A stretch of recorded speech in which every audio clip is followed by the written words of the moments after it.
সবাইকে আরো একবার স্যামজনের তরফ থেকে অনেক অনেক শুভেচ্ছা। আশা করছি বেশ ভালো রয়েছেন।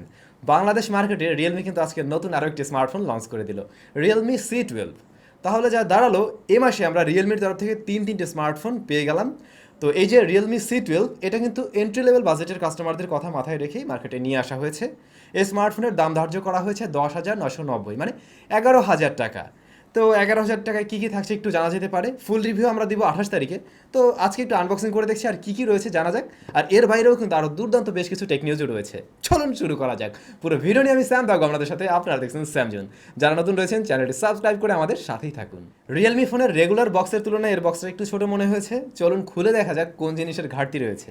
তো বক্সটা ওপেন করার পর প্রথমে আমরা একটা এনভেলপ দেখতে পাবো, যার মাঝে রয়েছে ইউজার ম্যানুয়াল গাইড, সিম এজেক্টর টুলস, এবং তার নিচেই রয়েছে স্মার্টফোনটি। এর কাছে পরে আসি, আমরা নিচে লক্ষ্য করবো সেখানে চার্জার এবং কেবল দেওয়া হয়েছে। 10 ওয়াটের চার্জার রয়েছে এর বক্সে।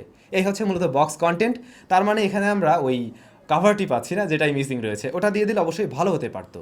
স্মার্টফোনটার কাছে যদি আসি, আপনার প্রথমে হাতে নিয়ে মনে হবে বেশ ভারী একটি মোবাইল ফোন, যথেষ্ট ওজন। আর এটা কিন্তু বেশ মোটাও, মানে এখনকার ফোনের সাথে কম্পেয়ার করতে গেলে একটু পুরুত্ব বেশি।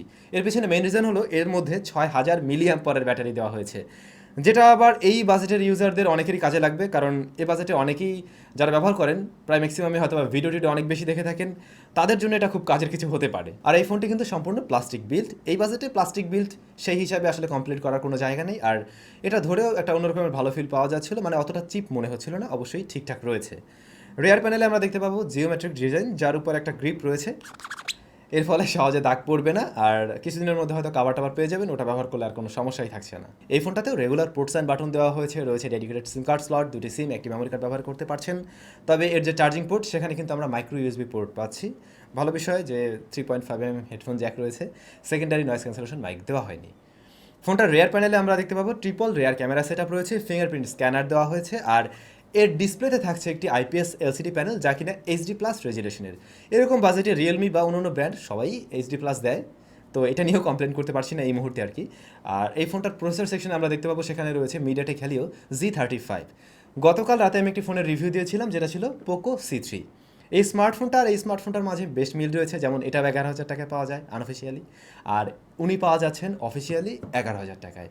তো ওইটার চাইতে এই C12টা একটু এগিয়ে থাকছে। এটার পিছনে যেমন আমরা একটি ফিঙ্গারপ্রিন্ট স্ক্যানার পাচ্ছি, আবার 1000 মিলিঅ্যাম্পারের ব্যাটারি ব্যাকআপও বেশি রয়েছে এখানে। আর বাকি জিনিসপত্র প্রায় দুইটা অলমোস্ট সেম। আর ইউজার ইউআই এর একটা বিষয় থাকে। তো এই ফোনের ফুল রিভিউ আমাদের চ্যানেলে হয়তো 28 তারিখের মধ্যে চলে আসবে, আপনারা পেয়ে যাবেন। তখন আমার মতামত আমি জানাবো যে যে দামে এসেছে সেই অনুযায়ী কতটুকু ঠিকঠাক রয়েছে, বা আপনাদের উদ্দেশ্যে কী সাজেশন থাকতে পারে সেটাও জানাতে পারবো অবশ্যই।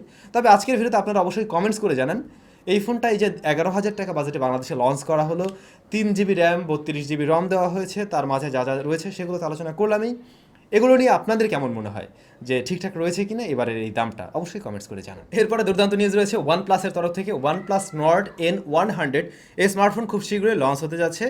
তবে ওই স্মার্টফোনের যে স্পেসিফিকেশন জানতে পেরেছি, তা জানার পরে আমার নিজের আর ওয়ানপ্লাসের ফোন ইউজ করার ইচ্ছা নেই। মানে ওয়ানপ্লাস আসলে এরকম কেন করবে? যে কোনো একটা স্ট্যান্ডার্ড মেনটেন করা অবশ্যই উচিত ছিল, তারা যেটা মেনটেন করে আসছিল বিগত দিনে। ওয়ানপ্লাস নর্ড N100, এখানে আমরা HD+ রেজুলেশনের ডিসপ্লে পেতে যাচ্ছি, সেরকম প্রায় জানা গিয়েছে। এবং তার প্রসেসর সেকশনে থাকবে কোয়ালকম স্ন্যাপড্রাগন 460 অক্টাকোর প্রসেসর, যা রিয়েলমি C17 দেওয়া হয়েছিল এবং ইচ্ছা মতো গালিগালাজ করা হয়েছে এর কারণে। এর রেয়ারে 13 মেগাপিক্সেলের ট্রিপল রেয়ার ক্যামেরা সেটআপ দিয়ে আসবে, যেখানে কিনা 13 মেগাপিক্সেলের মেন শুটার।